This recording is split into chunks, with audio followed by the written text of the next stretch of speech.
Good afternoon, sir.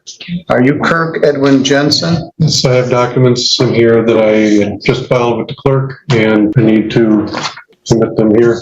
Is that this thing called non-statutory abatement? That's it. All right, I got it. I provided a copy to Miss Davis. It's entitled Kirk Edwin Jensen, Reign Citizen, Reign of Heavens, a Set Apart Place with an address. Non-statutory abatement. File number 23660ST, charges operating with no license. Charge 23661, charged with operating with no license in your possession. I don't think you can be convicted of both of those, as I said at our arraignment. And then the third count is a civil infraction, no proof of insurance, could probably be charged as no insurance. Here we go. Another sovereign citizen starter pack. Papers, strange legal jargon, and a belief that paperwork is stronger than the law. Quick question for you watching. Do you think these strategies ever work in real courtrooms, or do they just annoy judges? Drop your thoughts below. I have the proof of that here, not here. May I see it? All right, that's the person that owned the car? Correct. Yep. All right. Let Debbie see that.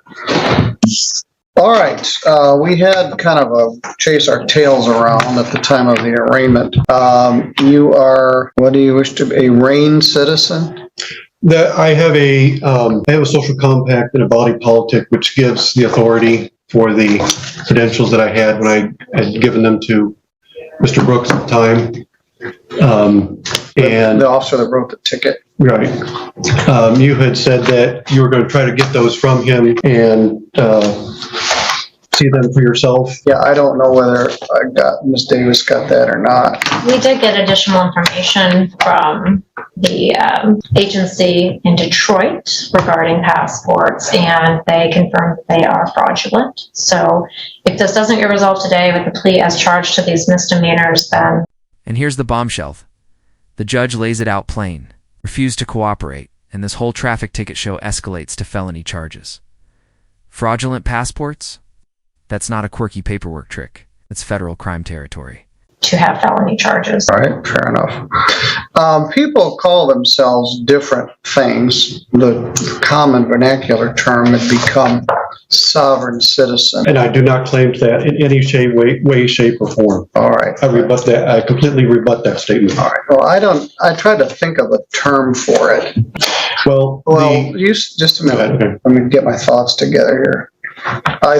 We had a guy, Mr. Aiken, a couple of weeks ago, and we went round and round with him, and he wanted a jury trial, and he didn't show up, and then he was found in contempt, and he went to jail. And I said, well, how about willfully misinformed defendant? Notice how she instantly rejects the sovereign citizen label.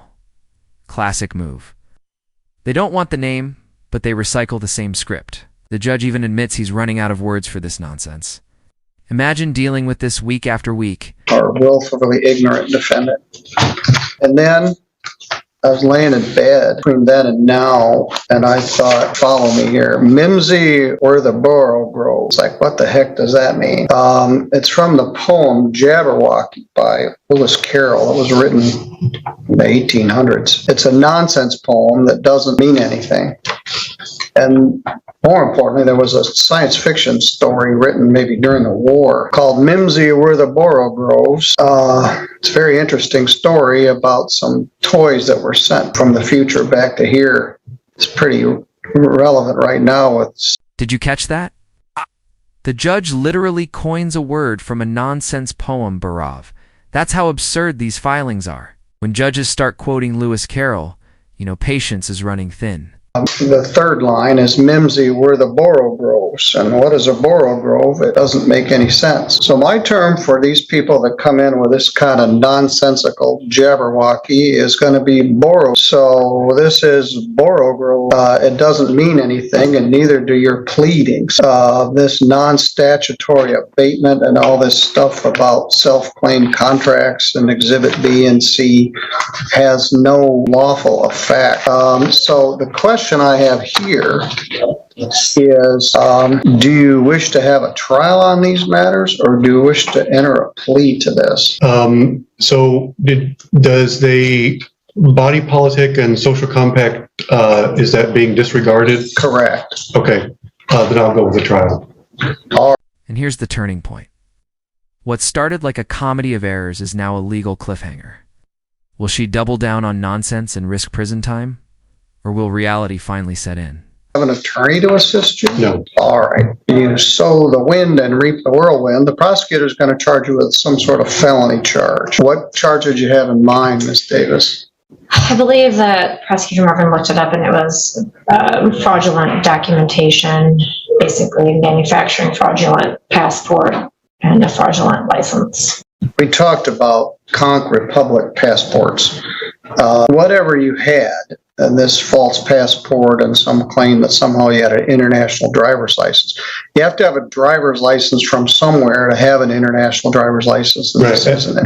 Mm-hmm. And I had that too. I have that too, yes. All right. Well, one last question. The documents that were taken by Mr. Brooks, I want to make sure that those are entered in as evidence when the time comes.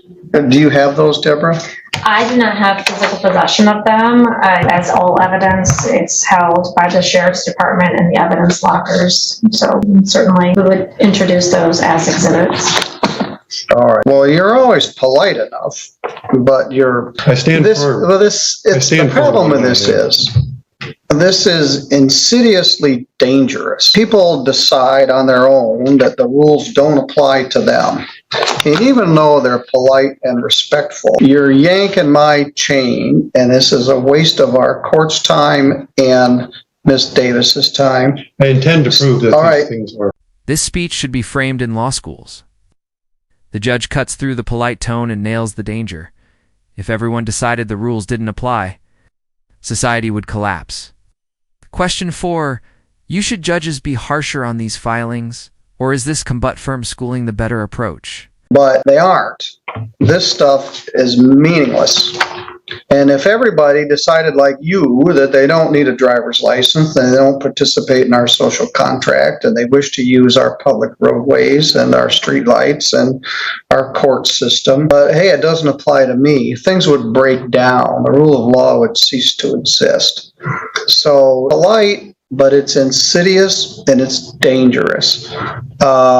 What's next? I don't have the social contact, so I can punch somebody in the nose. I can kill somebody. I can sell drugs. The rules don't apply to me because I'm a RAIN citizen. Well, it don't work that way, at least not here in Michigan or in St. Joe County.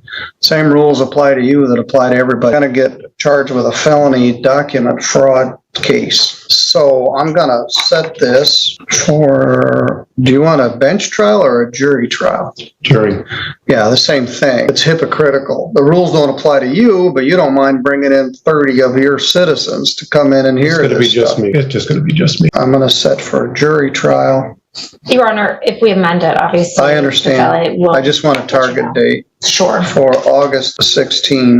If prosecutor amends to felony. Mimsy were the Borough Groves. That's what this amounts to. 'Twas brilling on their slithy ties. It's a bunch of nonsense. And so, Mr. Borough Grove, I will see